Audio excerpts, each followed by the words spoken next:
Okay, so this is a separation kind of problem, or explosion.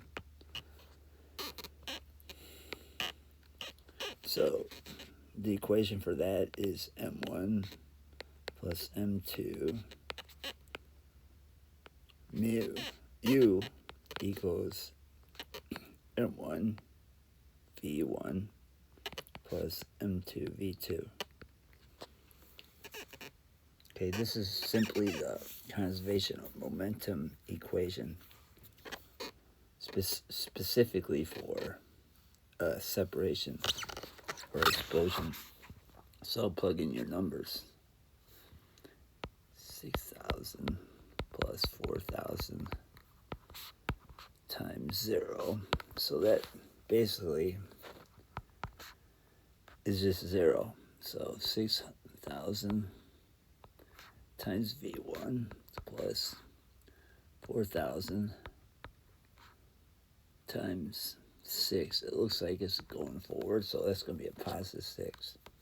So basically what you do when this is at rest before it separates, it's simply easy. You just make these two equal to each other, except one's negative.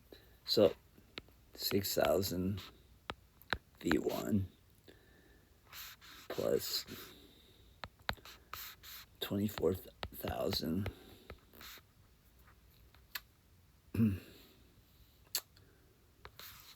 is equal to 0. So basically it's just 6,000 V1 equals negative 24,000. So V1 is negative 24,000 divided by 6,000. So basically that's just negative 4 meters per second. And just check. Yeah, it's supposed to be going that way. Mass 1 should be going to the left because it's a separation. And the other one's going to the right. Okay, in this problem, when it's an elastic collision, we have something very different. They didn't give me the masses of either the first object or the second object. We don't know what those are. It seems like we need them because when you use the equation for the conservation of momentum for when things bounce off each other, M2, U2, M1, V1 plus M2, V2. Okay, when you use that equation, that's supposed to be a V. We're looking for V2, and how can we find it when all we have is U1, U2, V1, if I don't even know what the masses are? Well, there's an easy way to do this if it's an elastic collision. That equation, which you should add to your equation sheet, but only holds true for elastic collisions, is U1 plus V1. So the original and final velocities of the first object added equals the sum of the original and the final velocities of the second object. Okay, I'll derive that right here just to prove to you that this equation is valid. So we're going to take this equation right here. Oops. We're going to take this equation right here, the conservation of momentum equation. And if it's an elastic collision, we also know that the total KE original equals the total KE final. So M1 U1 squared over 2 equals, plus M2 U2 squared over 2, that's the equation for kinetic energy, equals m1 v1 squared over 2 plus m2 v2 squared over 2. Okay, we can cancel. Okay, we can cancel out the 2's because they're in every term. Okay, so let's rearrange this so all the m1's are on one side.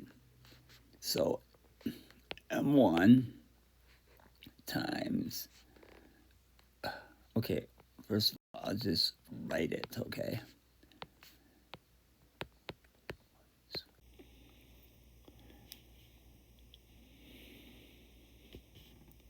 So we're going to take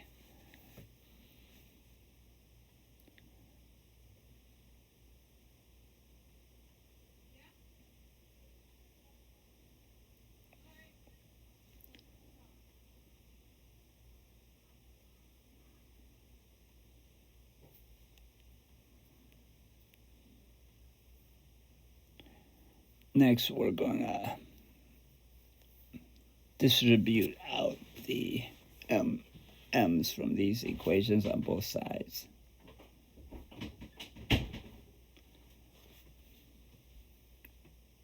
I'm just distributing the masses out from the previous equation.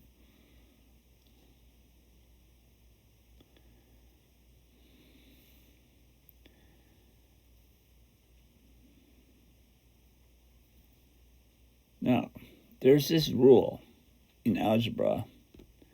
I don't know if you remember it, but it's a squared minus b squared is equal to the quantity a plus b times a minus b. And you can prove this with the FOIL method like I'm doing right now. The first FOIL, a squared, outer minus ab, inner plus ab,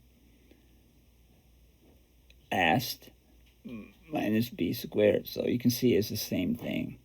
So I'm going to apply that rule to the previous equation. Okay? So I'm going to write u1 squared minus v1 squared as u1 plus v1 times u1 minus v1. I'm going to do the same thing to the other side. Okay? This equals m2 times v2 plus u2 times v2 minus u2. Okay, so next, that is the equation for rearranged for the conservation of kinetic energy right there. Now we're going to do the same thing with the equation for conservation momentum. So let's write that one. Okay, I'm using this one right here. This is the conservation momentum one. So looking back and forth, m1 u1 minus m1 v1. I'm getting the masses of the same type on one side of the equation, equals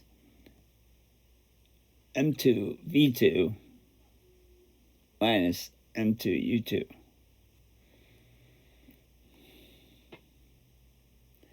Now I'm going to get the m's, distribute them out like I did before.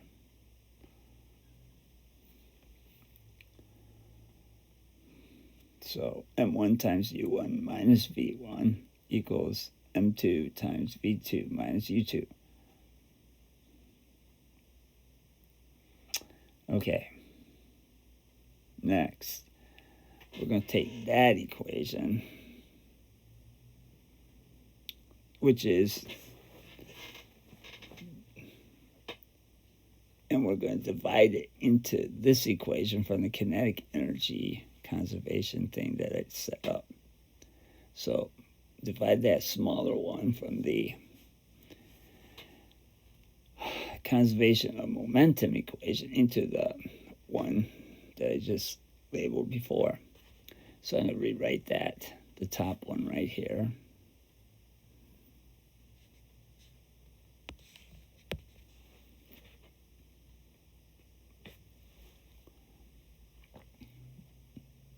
Divided by the bottom one right here.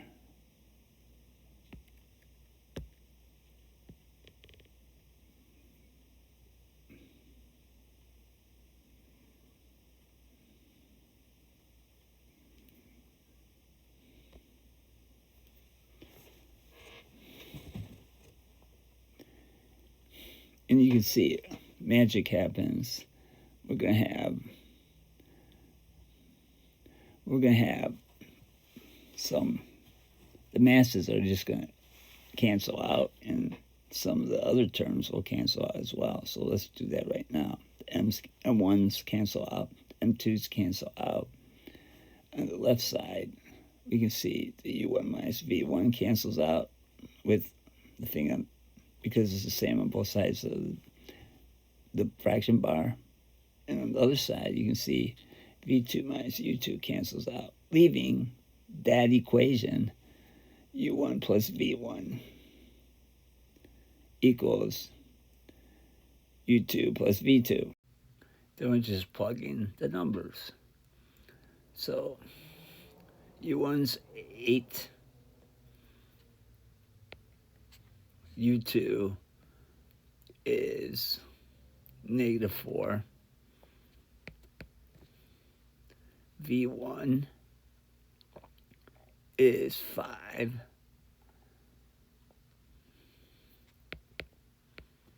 right? 5, positive 5, yep, and that leaves V2. So 13 equals, 13 plus 4 is equal to V2. So that comes out to be 17 meters per second. So really, all you had to do is use that equation right there. When you have elastic collision, that is a collision where no kinetic energy is lost before and after. The kinetic energy is the same. You should write that equation, or I'll put that on the equation sheet when you get your test. Okay, on this one, they made an error. This should say 2.5 kilometers per hour, other than 25.0. Okay, so let's call this M1. This would be V1. No, U1. Now it's going south, so that's really a -100. Okay, it collides with a car going north, so that's M2. And this right here, he's going north, so that'd be U2. That's a positive 100 because he's going north. Okay, the heavier car, which is M1, continues to move south after collision with a speed of 2.5. So it continues to be negative because he's going south. So we'll call that V1 because that's the heavier car. How fast is the lighter car moving? V2. Okay, I can't use that same equation I just did because this is not necessarily an elastic collision. If I did, I mean, I can see what it would be using that equation, but this would be a GIC. So you do use the same setup equation. So that's all there is to it. Now, this is kilometers per hour, but we can keep that because it's the same for each of the velocities. Each of the velocities is in kilometers per hour. So just keep it. So 1.5 times 10 to the 3 is 1500. U1 is times negative 100 plus 1.2 times 10 to the 3 is 1200. And then U2 is 100, positive 100. K times 1500 times, that's a V. V1 is negative 2.5. And so M2 is the lighter car, 1200 times V2. So I get V2 is equal to negative 21.9 kilometers per hour. Now, I could Google that, or I would Google it, but I'll just, because I'm being lazy, I just want to see what that is in meters per second. You wouldn't have to do this. Okay, so kilometer is 1,000 meters. An hour is 3,600. 60 minutes times 60 seconds. It's 3,600 seconds. So that comes out to be negative 6.08 meters per second going south. 6.08 meters per second going south. Okay, so find the KEO of that first car. So that equals M1 U1 squared over 2. KO of the 12,000. This would be M2 U2 squared over 2. Okay, so unfortunately you can't use kilometers per hour for the velocity when you're doing the kinetic energy equation. So what you got to do is to go from kilometers per hour to meters per second. You just multiply by, what is it? 1 divided by 3.6, or 1,000 over 3,600.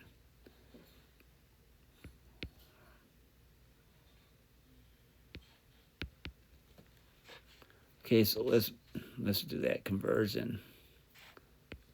Okay, M1, 1.5 times 10. Okay, I did this already. 1,500 times, jeez.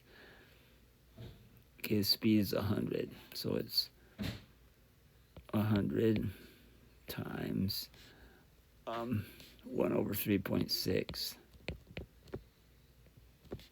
squared over 2. This other guy is 1,200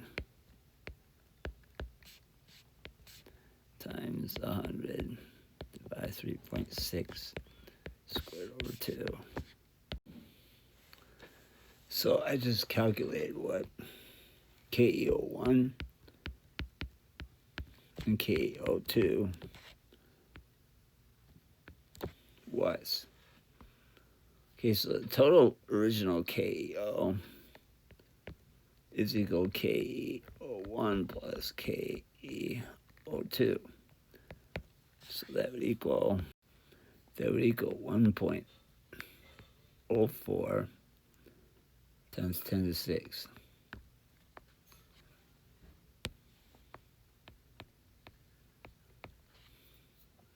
Okay, let's do the total KEF.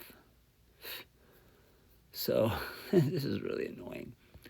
So KEF1 equals M1 V1 squared over 2, and KE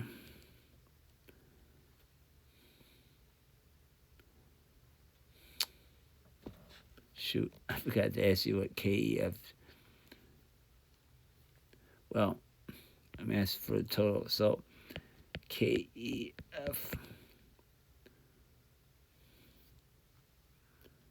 for mass 2 is M2 times V2 squared over 2. So let's do that. So I calculate all that. Here's KEF1. Here's KEF2. And so the total KEF is equal to 362 plus 2.2 times 10 to the 4 is 2.26 times 10 to the 4 joules. What's the change in the total kinetic energy? Well, you lost a lot. Look, you had 4.63 times 10 to the 5 joules. Now you have 2.26 times 10 to the 4 joules. So the change in the kinetic energy is the total KEF minus the total KO. So that's 2.26 e to the 4 minus 4.63 times 10 to the 5th. So that comes out to be negative 4.4 E 1, 2, 3, 4, 5. So it's lost that many joules. So obviously, if it was, is this collision elastic or generally elastic? If it was elastic, the change in kinetic energy would be 0.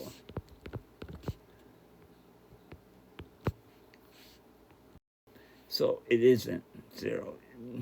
You lost a lot of energy. So this is a GI. So therefore, G is a generally inelastic collision. Now, you could do a shortcut like this. All you have to do is that simple equation for elastic collisions.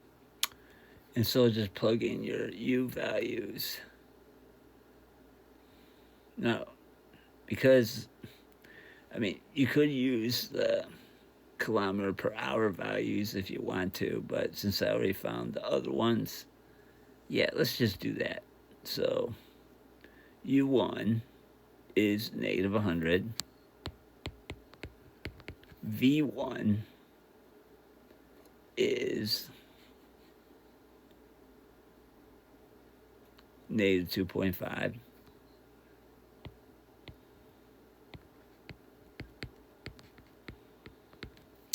U2 is 100.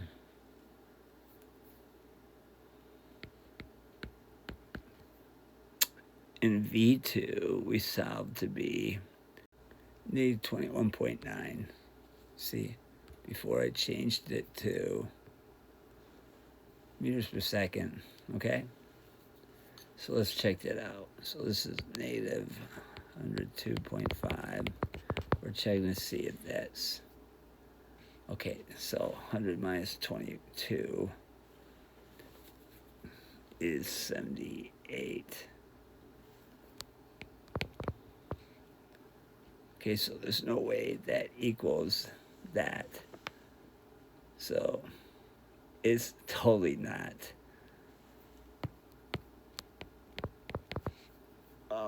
elastic collision. Okay, I was just doing that to just check it out.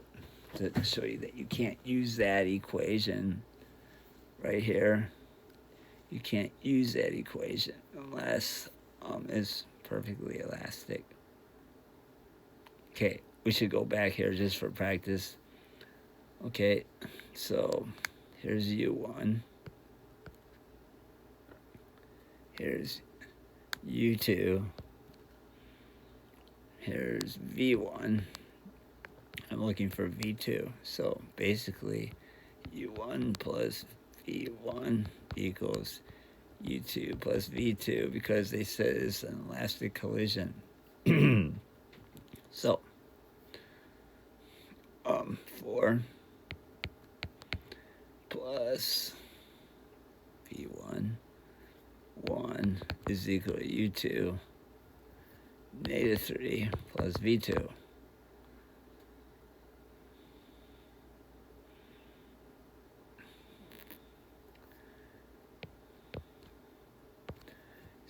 So 5 plus 3 equals V2. So that comes out to 8 meters per second. So easy. Okay, let's do this one. This is going to be straightforward because I have everything in meters per second instead of stupid kilometers per hour. So here's M1. Here's U1 is going north, so that's positive.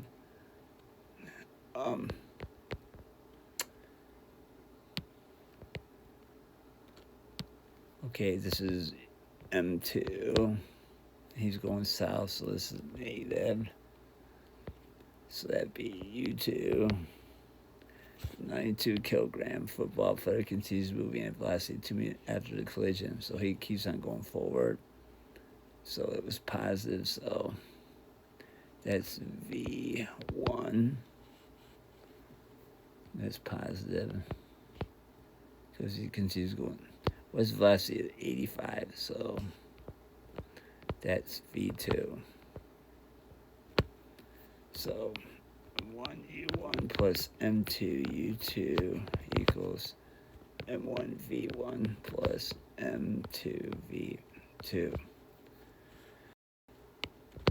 So 92 times 6.5 plus M2, 85 times -6 equals M1V1, 92 times 2 plus M2, 85 times V2. So when you solve for V2, I get 10.87, or let's say 11 meters per second positive. Okay, so the next question. This kid runs, and eventually he'll jump on that sled, that stationary sled. So let's do it one piece at a time. So, what's total momentum of the system before he jumps on it? Okay, and he's running. So that would be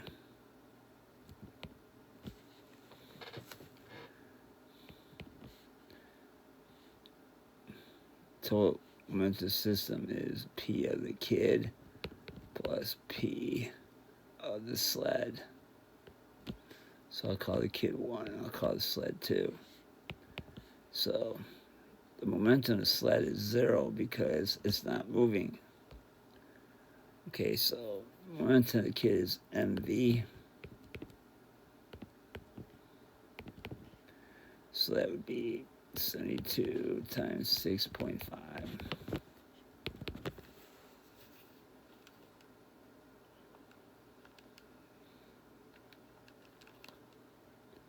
So I get 468 Newton seconds or kilogram meters per second.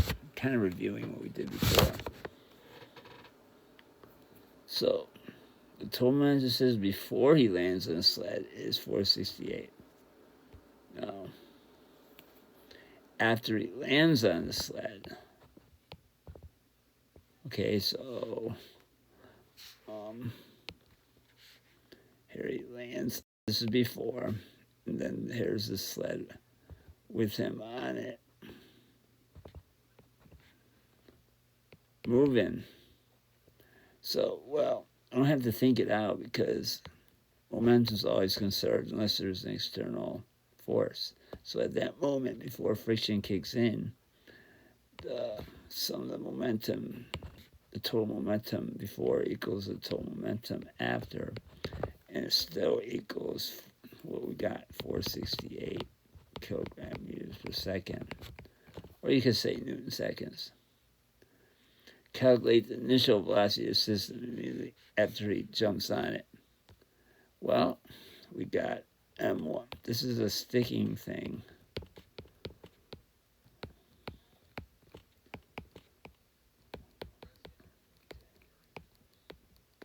So this is a perfectly inelastic collision. So 72 is a kid. He's going 6.5.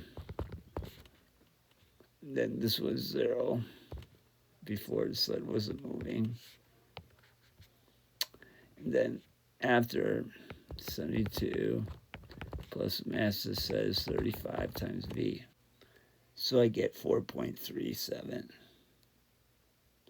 Okay, so V of the combined kid and sled is 4.4 meters per second.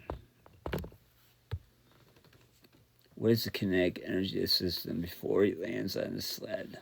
Well, the total sigma K E O is equal to K E on plus the kinetic energy of the kid and the kinetic energy of the sled before they connected. So I know this is 0 because the sled wasn't moving during the original before he jumped on. So that equals mv squared over 2 m1, actually u squared over 2. So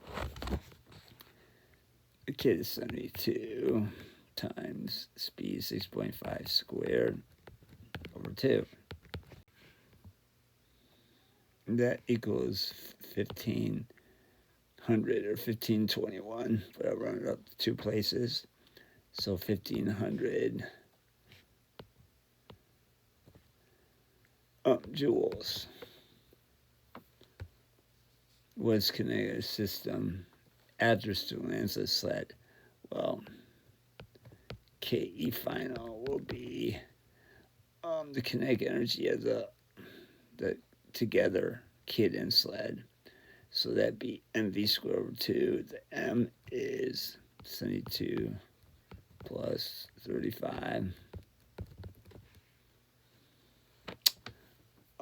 times v squared. The final speed. Did we find the final speed?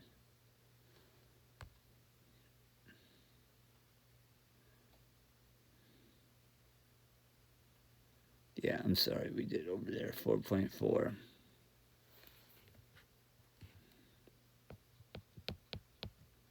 Okay, mv squared over 2.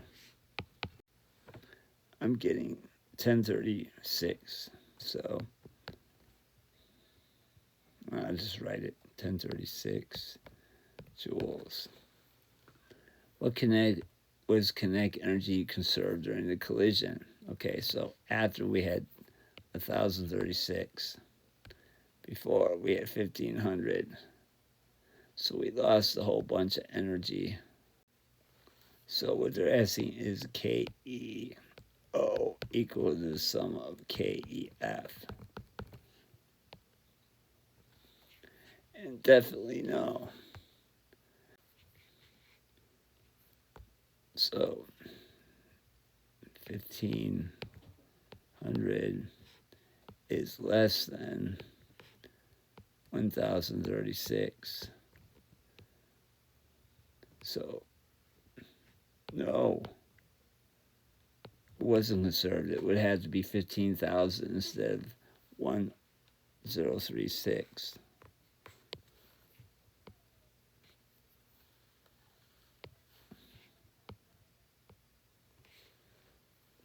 Why is it momentum conserved moments after the student attaches the sled?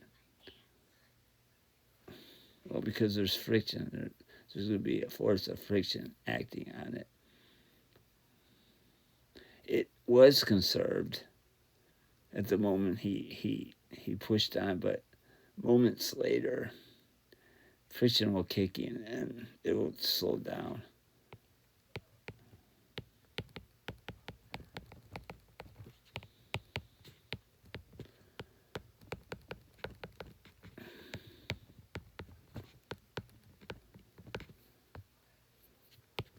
Causes an impulse. In this case, that slows it down. No, I didn't calculate that because at the moment he jumped on, the friction wasn't happening.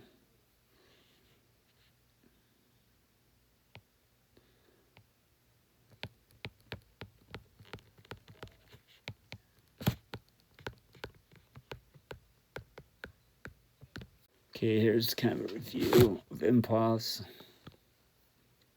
Okay, here's the mass of the object. Here's the PO. The door's at rest. The ball bounces straight back with a momentum of 0.90. So that's going to be, because he reversed his direction, that's PF. Calculate the change of momentum of the ball. That's easy. PF minus PO of the ball.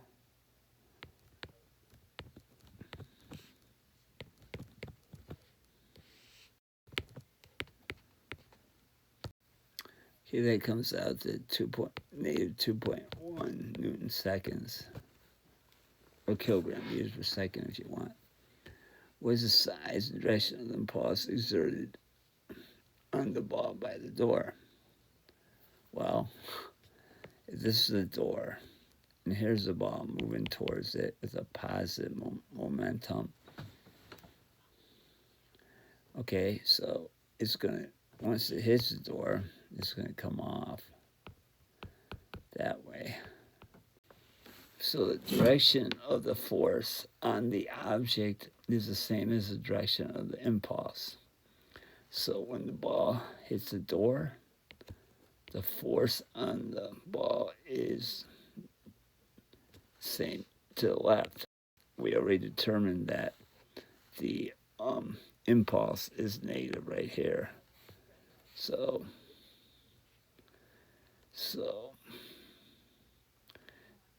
this is negative 2.1 Newton seconds.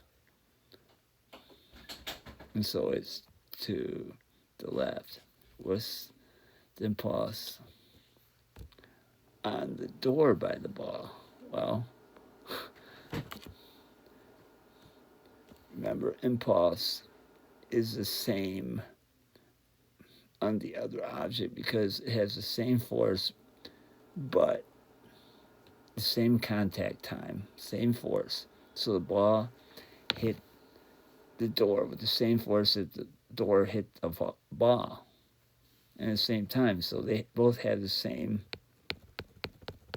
impulse, but opposite directions. So that'd be plus 2.1 Newton seconds. So when the ball hits the door, it creates a force to the right on the door. And so the impulse is the same direction as that force, as I said in class. Okay, now we're going to have some of these kind of questions where you have two-dimensional collisions. So let's do this one. What direction does the mango record move afterward? Okay, so let's see. We'll call this M1. We'll call this M2. U1 of the truck is equal to 15 east meters per second. U2 of the car is 50 going north. I just read that. What direction is the wreckage stuck together? Okay, so this is a perfectly inelastic collision. Let's do this.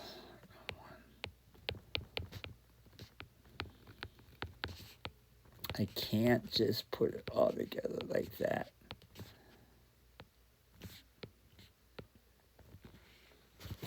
Because it's not collinear.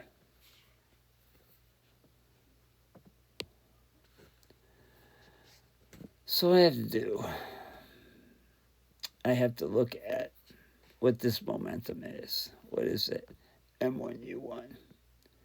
Okay, so that is 20,000. That's M1 times 15. 20,000 times 15. And this guy, M2U2, is 2,000 times its velocity 50. Now, I'm not going to call that plus or minus because it's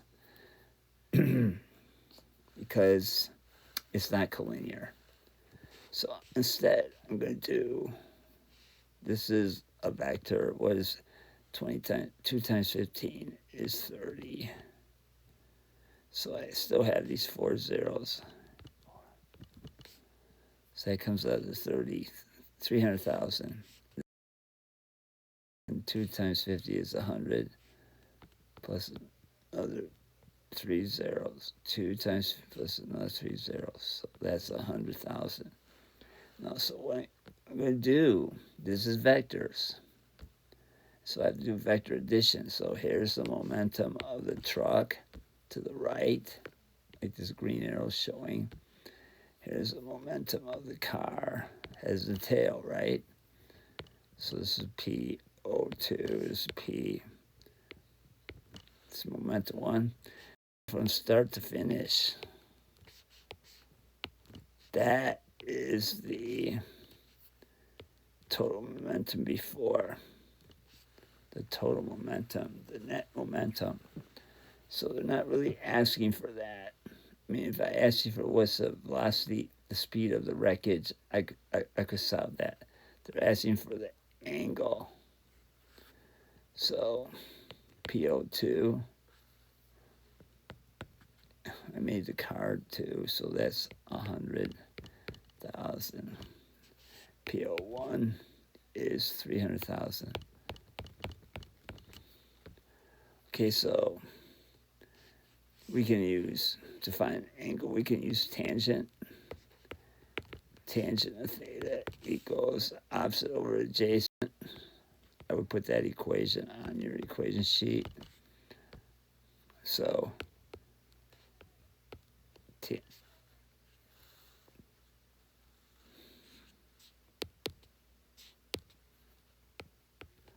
tangent of theta equals, opposite side is 100,000.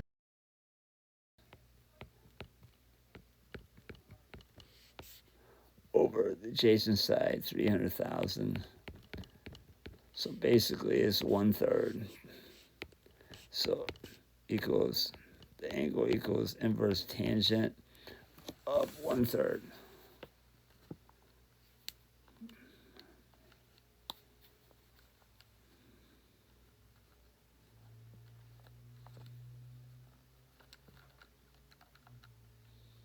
I'm getting 18.4 degrees north of east.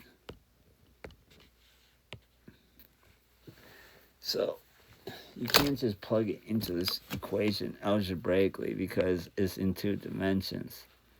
Now, if I were to ask you what the speed is of the wreckage, that's easy to solve too, because PO is the hypotenuse, so that'd be the square root of the other legs of that triangle.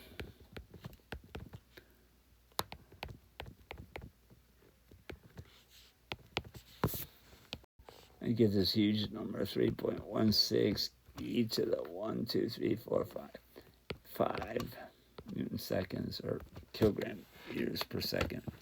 Okay, now to find the velocity, P is equal to,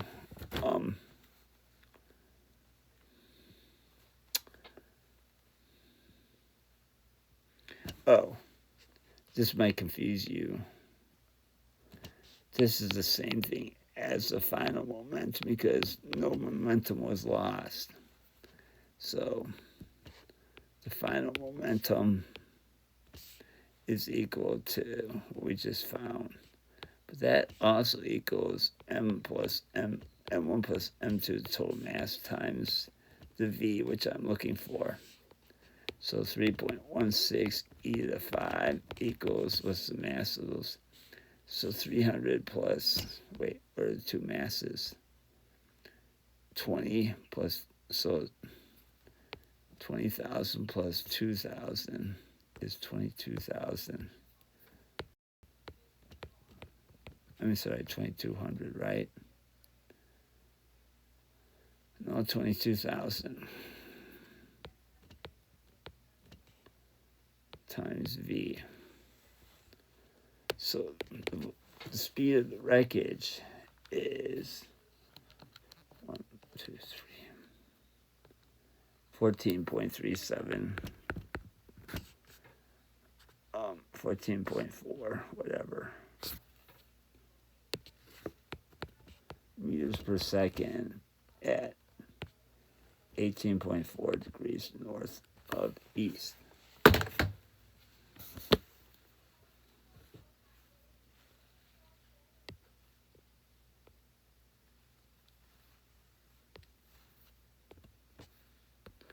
Okay, so let's do one final. Okay, in this next problem, you can see the ball. This puck is hitting another puck, and they're going off at different angles. And this is quite an extensive step problem. I'm not going to do such problems. If I have any angles, it'll only be two things moving at right angles, like the previous problem. So these are good problems, maybe, but I'm not going to even go through it. So we're done.